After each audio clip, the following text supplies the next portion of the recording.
आपने पूछा बिहार में करना क्या चाहते हैं। हाँ। बिहार में बदलाव करना चाहते हैं, एक ऐसा बिहार बनाना चाहते हैं जहाँ बच्चों के पढ़ाई की सुविधा हो, जहाँ से पलायन न हो, जहाँ का किसान भी पंजाब और हरियाणा किसान की तरह समृद्ध हो, क्योंकि ये राज्य भी इसी देश के राज्य हैं। और अगर वहाँ पर ये चीज़ें हो सकती हैं तो बिहार में क्यों नहीं। 30-35 साल से यहाँ लालू नीतीश भाजपा की सरकार चली है और ऐसा नहीं कहा जा सकता कि कुछ भी नहीं सुधरा है, लेकिन 1990 में भी देश का सबसे गरीब और पिछड़ा राज्य बिहार था और आज भी देश का सबसे गरीब और पिछड़ा राज्य बिहार ही है। और सुधार होगा कैसे? सुधार के लिए प्रयास आप करें, हम करें, कोई दूसरा करे, प्रयास आज हो या 10 वर्ष के बाद, प्रयास तो किसी न किसी बिहार के व्यक्ति को ही करना पड़ेगा।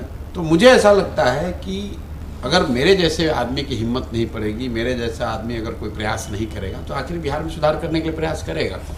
इसी मिट्टी में हम लोग का जन्म हुआ है, यहीं पर सरकारी स्कूल में पले बढ़े हैं, माता पिता का आशीर्वाद है, ऊपर वाले की कृपा है, कुछ जीवन में हासिल हो गया है। तो अगर हम लोग वापस आकर अपने इस धरती के लिए कुछ ना करें तब तो बहुत बड़ा अन्याय हो जाएगा।